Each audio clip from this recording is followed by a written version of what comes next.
Guys, I've been pondering on this idea for a long time now, and I think it's finally time that I share my findings. Women aren't real. They are figments of your imagination being projected onto you by the Nesoru. That's the National Society of Reddit Users. They have been trying to convince us that women have existed this whole time to increase the stock price of Labubus. Once the stock price of Labubus has exploded, they will overthrow the world powers using a military coup d'etat and make the Labubu as the only acceptable currency of the world, making any non-Labubu owner extremely poor. Now I know what you're thinking. If all of this is true, then all hope is lost, and there's really nothing we can do. However, I have located the headquarters of the Nesoru. It's called Blister Hill. There lives the leader of all Reddit users, the Holy Lord Phoenix. Using the documented sketches of these mythical creatures, I have created the first society of real women known to exist in the world. Can we destroy the Holy Nation Patriarchy and erect a matriarch in its place, or will the Nesoru take over the world using Labubus? Make sure to like the video as we find out together.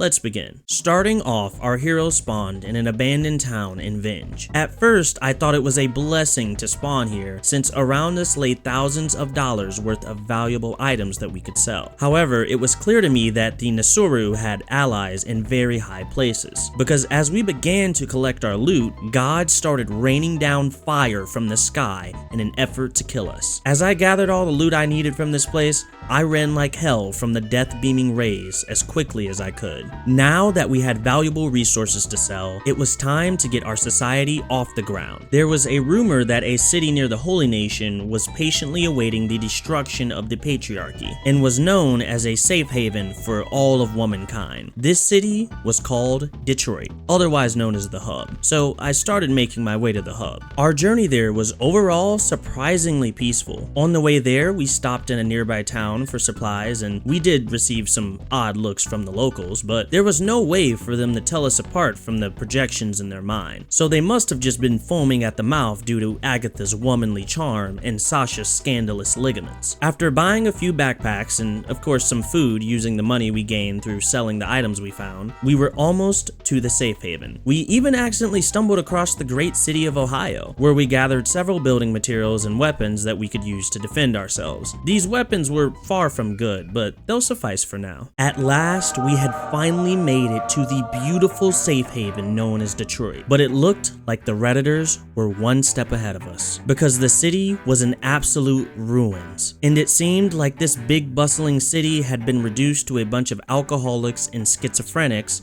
who still believed that the Holy Lord Phoenix was going to protect them. While we were in the hub, we bought some more food and supplies to last us a bit longer. I attempted to commune with the locals in hopes to spark some of them to join the war effort, but they had half-off cactus rum at the bar, so they really didn't seem that interested in joining us at the moment. Since the hub was starting to seem like a lost cause, we headed off to build our own headquarters near Stack, one of the Holy Nation cities. There, we would disguise ourselves as Labubu salesmen, convincing the Holy Nation that we were on their side while building up a rebellion right underneath their noses. As the great general Sun Tzu once said, keep your friends close and your enemies even closer. On the way to build my base, we were attacked by a group of men who were in severe need of Turkish hair transplants. Using their receding hairlines, they absolutely demolished my warriors. And if that wasn't enough, they stole all of my food and some of my supplies as well. I decided it was too dangerous to continue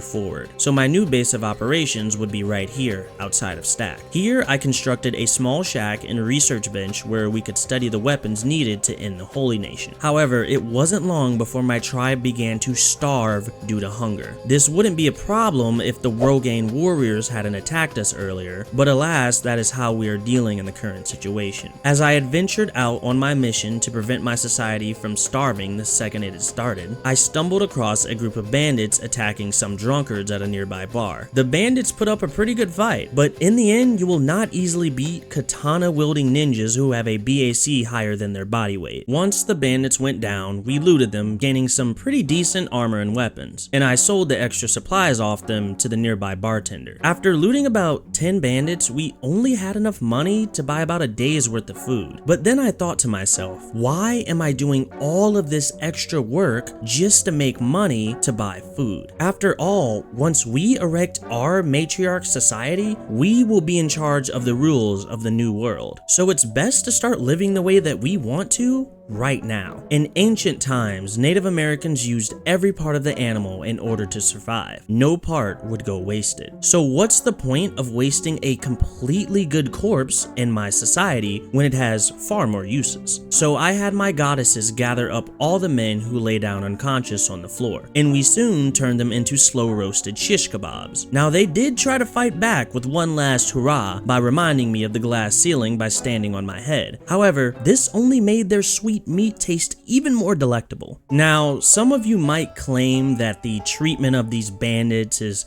completely unjust and inhumane, and I'm sure somewhere in the Geneva Convention it states that cannibalizing and eating people, even for a better cause, is not okay. However, I'd like to counter that argument with a blatant get good, chumbo. You see, the Geneva Convention was written by a man, and in my matriarch, we will not be upholding to any of the societal standards set by men. So in my society, there's nothing wrong with cannibalizing and eating people, as long as they're men. As we began indulging more and more in the ways of a cannibalistic society, life started becoming much easier. We were even able to create tents and beds by extracting the skin off the enemies we killed. Every now and then, a group of starving bandits and dust bandits would cross paths and begin killing each other, leaving their fallen comrades behind on the ground. This led to some pretty amazing feasts where we filled our bellies to the brim while listening to the screams of our enemies.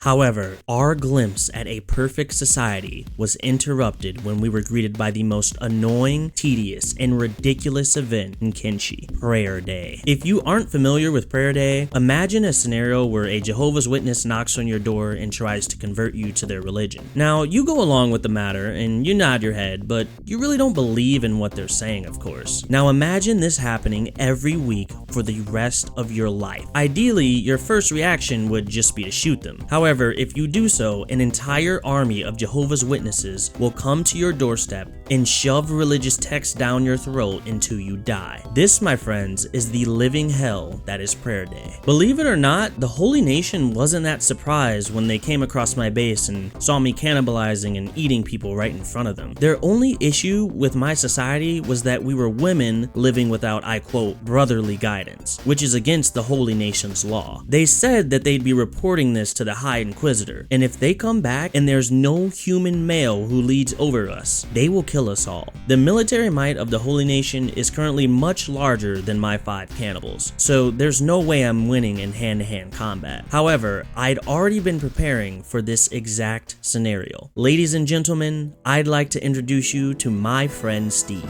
Steve is the ideal candidate to prevent a Holy Nation attack against our base while we build things up. Now, I already know what you're thinking. Frostburns. Steve is a man working for the Patriarch, and this is where I have to say you are wrong yet again. Steve is essentially the gay best friend of our society. Using Steve, we can convince the Holy Nation that he is our leader, and he will act like a sleeper cell agent until we are ready to take over the Holy Nation. When the Holy Nation came back, they were expecting to see a bunch of horrible things like women having rights or doing their own taxes, but instead, all they saw was what looked like Steve and his harem of women. Now that the holy farts are gone, we can continue our operations. Currently, we are being sent Holy Nation Prayer Day raids from the city closest to us, Stack. Here is where High Inquisitor Seta lives, one of the lapdogs of the Holy Lord Phoenix. The king of the Holy Nation, the Holy Lord Phoenix, lives in Blister Hill. Blister Hill is extremely heavily guarded, and it'll be no easy feat to take over. And then there's one more Inquisitor, Inquisitor Valtena. He lives in Okran's Fist, an extremely heavily fortified military base. However, by killing both Inquisitor Seta and the Holy Lord Phoenix, Okran's Fist will become overrun by cannibals. This will completely take him out of the picture. So our first plan of action will be to take out Holy Inquisitor Seta. The only issue is creating a base that could rival the Holy Nation could take days or even weeks to do. and currently we don't have the manpower or even the resources to think about creating a base like that. But let me ask you guys a question. Have you heard of slavery? Slavery is defined as a system where one person is owned, controlled, and forced to work without pay by another person. This person exercises the powers of ownership over them. Currently, we've just been using the men we've collected as delectable meals and extravagant home decor. However, if we were to keep some of them alive to use them as slaves, this could extremely increase the production of our society. Essentially, this would be the equivalent of having cattle that not only produce milk for you, but build your houses as well. So that's exactly what I did. I didn't actually care what these men were named, so I just decided to call them all Steve and add a number after their name. That way, if a Steve dies to, I don't know, let's say a parasite that sucks your brain from your butthole caused by consuming raw meats of human limbs, we could just replace that Steve with a new Steve with the same number. My society of Steve slaves was extremely beneficial.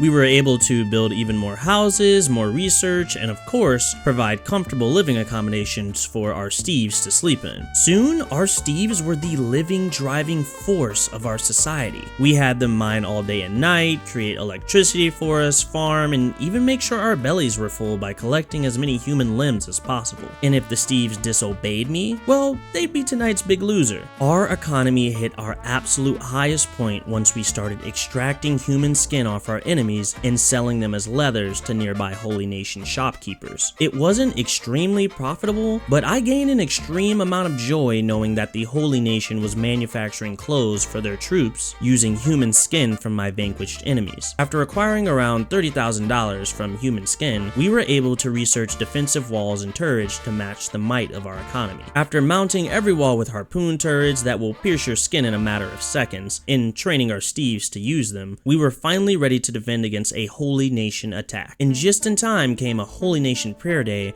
marching right up to my base. Now, normally this would be an issue. However, I have something that the Holy Nation does not. An army of Steves who have been training day and night for this very moment. The guards rushed to attack my soldiers. However, they were no match for the turret fire hell that my Steve army rained down on them. Although this battle was a decisive win in guarding my outpost, it was clear that launching a counterattack would lead to my immediate death, since half of my soldiers who fought on the front lines lay dying on the floor from blood loss. As I used my Steves to nurse my society back to health, I realized that if I wanted to take Stack, I would need help. But how can I receive help when we're the only women in the world? And that's when it hit me. What if we aren't the only women in the world? What if that's just what the Nasora wants us to believe? And maybe there's more women who are hiding in the shadows waiting for a chance to strike just like us. So one day, as Steve was conducting his day-to-day human leather trade, I had him venture out south to see if there was any woman societies out there just like mine. That's when we came across the most beautiful thing I have ever seen. A society of only female Shek warriors. The only issue is these women aren't exactly fond of living in a cannibalistic society like myself. But after assembling an elite squadron of assassin Steves,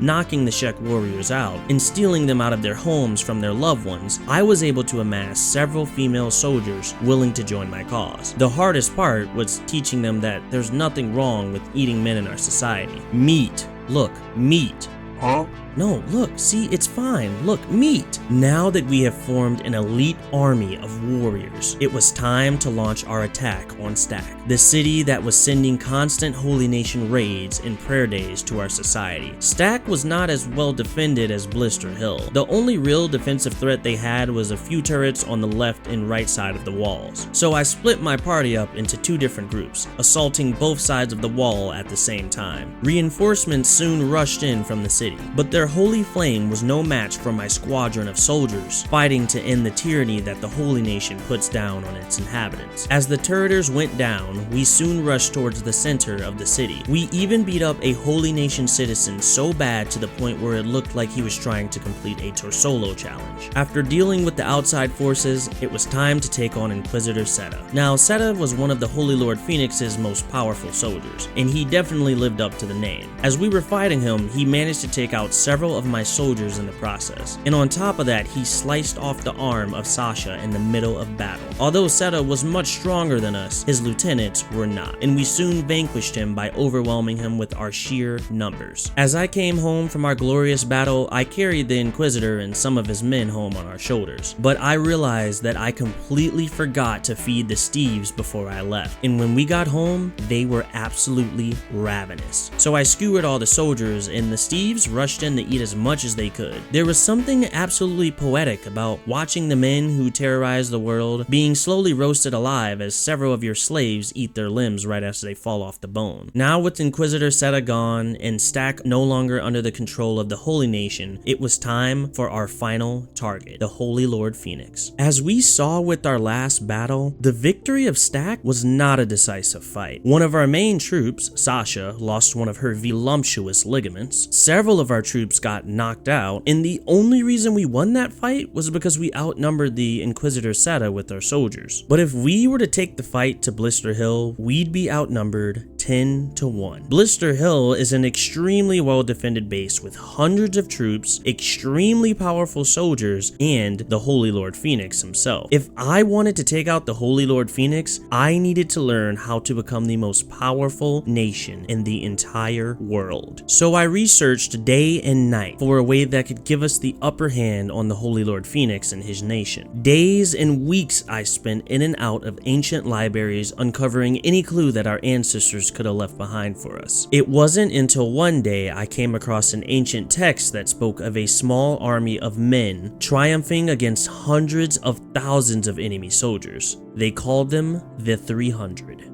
In this ancient text lay unique designs and intricate detail on their strategy for battle and how they conquered their enemies. Immediately, I ran back to my base to bring the ancient text to life. Day and night, Steve No. 6 crafted the armor that would allow us to gain the upper hand against the Holy Nation. Great shields to protect us against the blows of our enemies, Spartan helmets to represent our nation, and of course, scandalous loincloth to show off our hard work we put in for leg day. Finally, it was time. I made all 14 of my women into shield maidens. For the Steves, only the Steve who had earned his place amongst our matriarchy would be receiving the same treatment, and that honor is held by Steve the Man. The rest of the Steves would serve as fantastic bait to be thrown at our enemies, but at least they can die a glorious death knowing they served the Matriarch. After assembling all 30 of our troops, 16 Steves and 14 Shield Maidens marched towards the gates of Blister Hill. Right outside the gates, Queen Agatha gave her speech, knowing very well this could be her last speech ever. Soldiers! Today, we fight for honor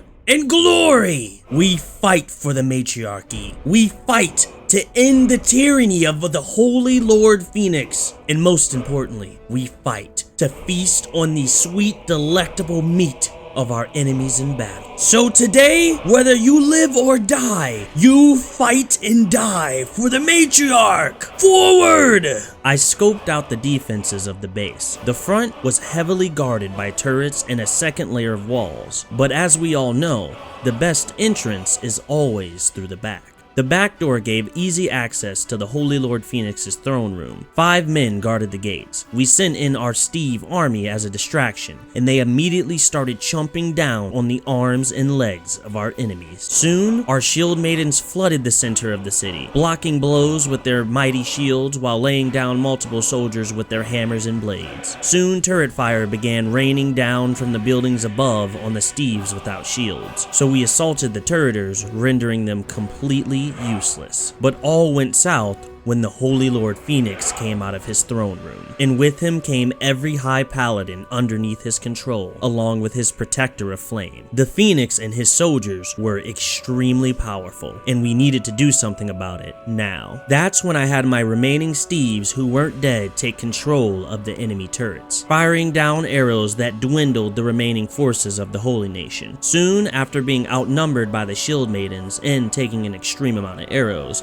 the Holy Phoenix went came down. It wasn't long before his protector of flame and the rest of the Holy Nation soldiers lay dead on the ground. With the Holy Lord Phoenix killed and his protector of flame down, our civilization of cannibalistic women can finally live peacefully as a matriarchal society. Now that the Holy Nation and its inhabitants are under my control, the truth about women is finally out. They were never truly real, only a figment of your imagination being projected onto you by the Holy Nation. Your grandma, a redditor. Your mother, a skaven rat in a wig. Even your own girlfriend was just a figment of your imagination. But now that they are gone, we can create a society of women who can roam the earth freely without the tyranny of the Holy Lord Phoenix and the Nasoru. How will we do so, you ask? Well, we will use Steve as a means for reproduction. As long as he lives, his sole purpose will be to help create a better and more efficient society of only women. With that being said, we have no real use for the other Steves now. Steves, you fought valiantly, but it's time for you to go.